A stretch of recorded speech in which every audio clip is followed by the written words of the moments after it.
Hi there and welcome back for another lesson plan for AP History. This one is not just for AP US History, it also works for AP World and AP European History. So this is my tried and true method for introducing the DBQ use of evidence. I am an AP US History teacher, have been for the last decade. I have been an AP grader for the last 5 years, and I have my master's in curriculum instruction and in American history. So what I'm going to do is I'm going to present for you this lesson plan. If you're finding this video on YouTube, please check the description below for access to this lesson plan. So what you'll want to do is you're going to want to start off by posting either the YouTube video for introducing use of evidence or the Google Slides, and then you're going to want to print a use of evidence worksheet for each of your students. So the slides look like this. And they take you through a step-by-step process for introducing this for your students. You can choose. You could just use these slides yourself to present it to students, or you could just play the video for students and pause at appropriate moments.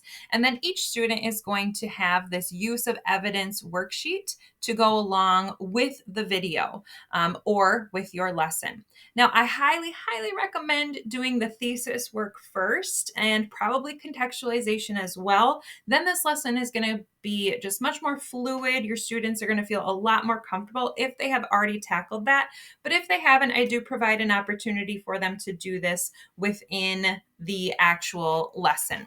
So what you'll do is you will first explain the scoring criteria and decision rules, explain what use of evidence is, and then introduce the prompt. And so the prompt is all about transatlantic voyages in the period from 1491 to 1607. Now, while this was an APUSH prompt in 2021, it works very well for AP World and AP European History. So what you'll want to do is access the documents that I have also created. So these documents did not come with the prompt because the prompt was an LEQ prompt. So what I've done is I have found 7 documents to help students to use this prompt as they would a document-based question. So again, these are found in the lesson plan, which you can get in the description below. Okay, so you start by doing some brainstorming. I provide a preliminary thesis, and then what you're going to have them do is tackle document one by one and explain to students how those documents can be found in multiple paragraphs, multiple potential paragraphs. It's just about where they see it best fitting. So these populate with clicks here. So you first talk about the sample outline, you introduce a document, you discuss where it fits, and then where you decide it best fits. And students should feel free to disagree with you. So you go through document by document here, continue to populate your outline.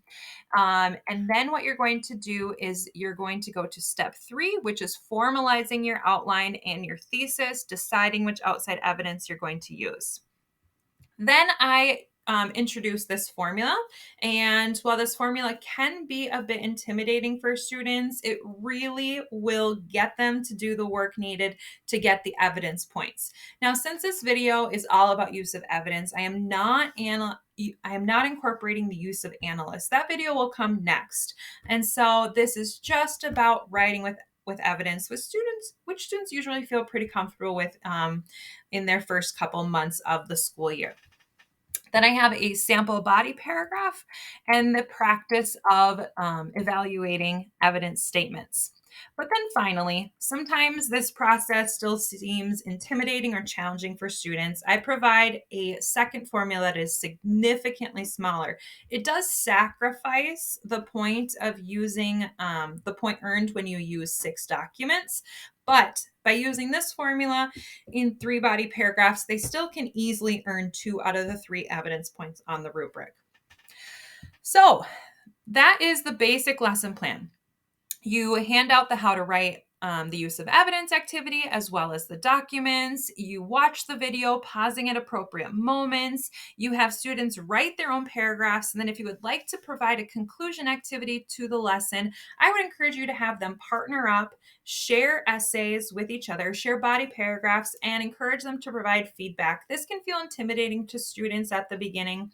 However, it can be so helpful for providing that collaborative environment and also making your job easier as the teacher, where the students are working with each other, and you can work with multiple groups throughout the classroom and add in your 2 cents. Builds engagement, builds collaboration, builds personal relationships. It's a really great way to conclude this lesson.